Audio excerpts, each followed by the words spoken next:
Hi hello I'm doctor Niloufer అండి. నేను యూట్యూబ్లో హెల్త్ గురించి మోటివేషన్ గురించి చాలా వీడియోస్ చేశాను.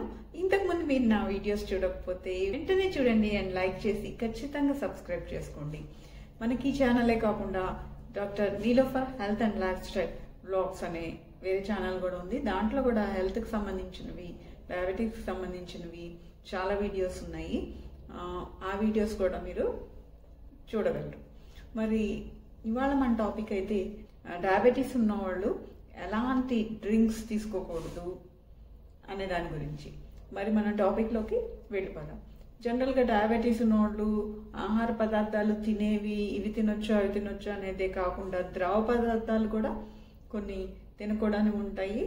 అవి తింటే షుగర్ పెరగడానికి అవకాశాలు ఎక్కువ ఉంటాయి కాబట్టి అలాంటి ద్రవ పదార్థాలు కొన్ని తీసుకోకూడదు అనమాట. అవేంటో ఇప్పుడు మనం చూద్దాం. కూల్ డ్రింక్స్, సోడా ఉండేవి, carbonated drinks, sports drinks, energy drinks ఇలాంటివి డయాబెటీస్ ఉన్నవాళ్ళు తీసుకోకూడదు అనమాట.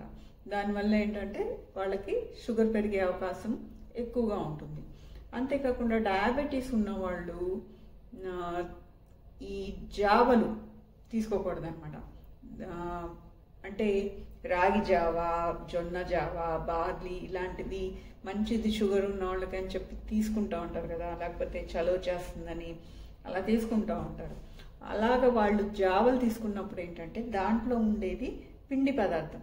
ఈ పిండి పదార్థం ఏంటంటే బాగా పొడి రూపంలో ఈజీగా జీర్ణమయ్యే రూపంలో ఉంటుంది. కాబట్టి అలాగే ఈజీగా జీర్ణమయ్యే రూపంలో ఉన్న ద్రవ పదార్థాలు తీసుకున్నప్పుడు వాళ్ళకి వెంటనే రక్తంలో కలిసిపోయి షుగర్ని పెంచే అవకాశం బాగా సివియర్గా ఉంటుంది అనమాట. అందుకే చాలామంది ఎక్కువగా డయాబెటీస్ ఉన్నవాళ్ళు రాగి జావల్ల అలాంటివి ఎక్కువ తీసుకుంటూ ఉంటారు, మంచిదని. అలా తీసుకొని వచ్చిన వాళ్ళకి చాలామందికి మనం 400-500 షుగర్ అలా పెరిగి రావటం అనేది మన ప్రాక్టీస్లో గమనించాం అనమాట.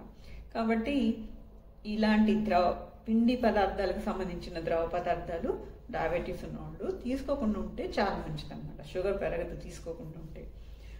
సో అది తర్వాత జ్యూసులు ఒకటి, పండ్ల రసాలు అనమాట. అవి కూడా డయాబెటీస్ ఉన్నవాళ్ళు తీసుకోకూడదు. మామూలుగా ఒక పండు రూపంలో తీసుకుంటే పర్వాలేదు, ఎందుకంటే పండ్లలో ఫ్రక్టోస్ అనే షుగర్ అనేది ఉంటుందన్నమాట. ఈ ఫ్రక్టోస్ అనే షుగర్ కూడా షుగర్ని పెంచుతుంది.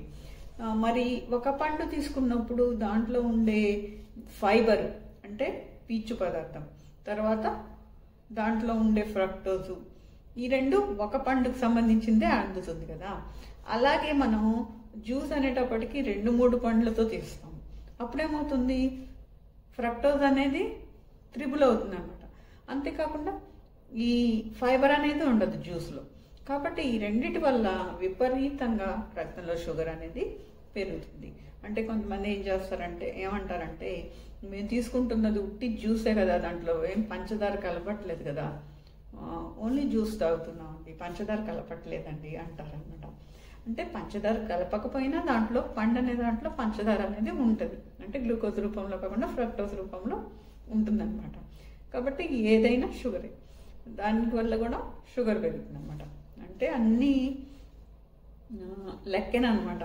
బాడీకి, శరీరానికి మనం ఎంత క్వాంటిటీలో షుగర్ తీసుకుంటున్నాం, ఎంత పిండి పదార్థం తీసుకుంటున్నాం అనేది కూడా దానికి లెక్కే. కాబట్టి ఆ విధంగా జ్యూసుల రూపంలో తీసుకోకుండా డయాబెటీస్ ఉన్నవాళ్ళు ఒక పండు రూపంలో వాళ్ళకున్న షుగర్ని బట్టి ఎంత తీసుకోవాలనేది ఎస్టిమేట్ చేసుకొని తీసుకోవాలన్నమాట పండు, అంతేగాని జ్యూసులు తీసుకోకూడదు. సో డయాబెటీస్ ఉన్నవాళ్ళు ఇలాంటి పానీయాలు తీసుకోకుండా ఆర్టిఫిషియల్ స్వీట్నర్స్తో చేసిన 0 క్యాలరీస్ ఉండే పదార్థాలు కొంతవరకు తీసుకోవచ్చు. అవి కూడా విపరీతంగా తీసుకోకూడదు. ఎప్పుడైనా ఒకసారి తీసుకోవాలనుకున్నప్పుడు ఈ ఆర్టిఫిషియల్ షుగర్తో చేసిన డ్రింక్స్ ఎప్పుడైనా ఒకసారి తీసుకోవచ్చు.